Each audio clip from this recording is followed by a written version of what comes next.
Croydon North, Lee Jasper, MP. That's what we want to see. Lee Jasper, MP. Lee Jasper, MP.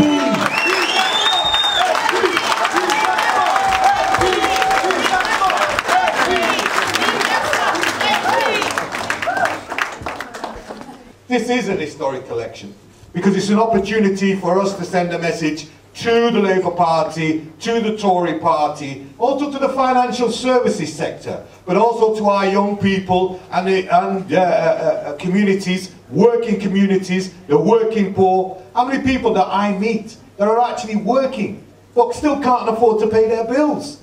Actually in work and yet still suffering. There are thousands of them in Croydon North. Single mums, mums with families, in working cleaning jobs, getting up from can't see in the morning and working till can't see at night and still can't make ends meet. The war in Iraq, bring home the troops, stop interfering in other people's business, bring them back, save the money, invest it in education, investing in housing, investing in schools.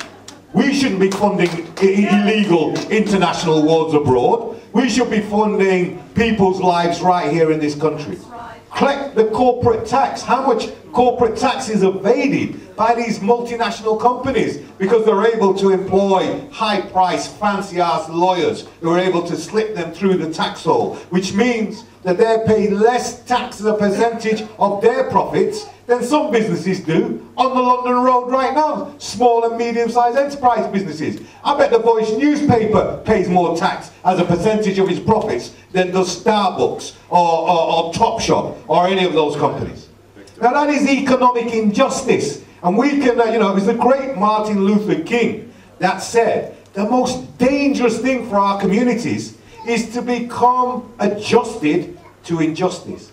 He said, I will be permanently considered maladjusted in the fight for justice, and I will always be a slightly off maverick in the context where lies are being accepted as the truth.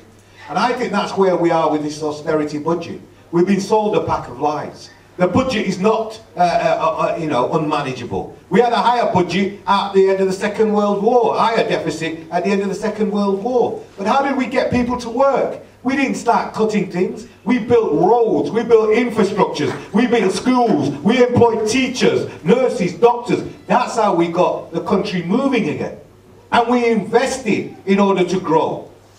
Cutting the budget, as we've seen, is leaving people, and the poorest people in our community, mired in misery. And only a small percentage of these cuts have yet been implemented. What are we going to do next year when these cuts really kick in? You've heard about those housing benefit welfare reforms. I met a couple from Lambeth. Worked in the public sector, man and wife, for 30 years. Man was 50. He took voluntary redundancy last year when it was offered, thinking that, you know, they could retire. He's now come to me and said, on the 1st of April, I can't manage with my small public sector pension, you know, discounting the myth that they're all gold-plated public sector pensions. That's an absolute lie. With my small pension, I can't afford the rent in the property that I've lived for 30 years. And Lambeth is telling him that he can have an offer of a place in Walsall, the other side of Birmingham. How is it that poor people, and we remember Dame Shirley Porter, you remember Dame Shirley Porter? Yeah. She moved and was convicted of moving poor people out to change the demographic so that they could put wealthy people in who are more likely to vote Tory. We're seeing welfare benefit changes that are not economically necessary in relation to housing benefit because people understood that the Conservative Party didn't win the last election because when it met the metropolitan areas like Birmingham, like London, like Manchester, which were diverse with African, Caribbean, Muslim, Asian, Indian, English, poor working class communities gathered together, that they would not vote Tory. And the only way they can get a majority is to reconfigure the economic and the demographics in those areas. That's what it's about. I hardly recognise Brixton, the place when I grew up. Go there on a Friday night. You won't recognise it. You think that something special was happening. An event. Such is the change in that area. So I'm calling on you, really, to stand firm. The other reason why I think this election is so important. is, my God, do our young people need to be inspired by somebody who's speaking on behalf? I'm sick and tired of hearing people describe young people as if they're all robbers, they're all muggers, they're all drug dealers, they're all this, they're all that, the other. Right? These young people are desperate to do the right thing. I meet them every day. There's hundreds of them kicking cans down the road, desperate to go to college, can't afford to, wants to go to university, can't do it, can't afford that, wants to get a job, an apprenticeship, can't get even an interview.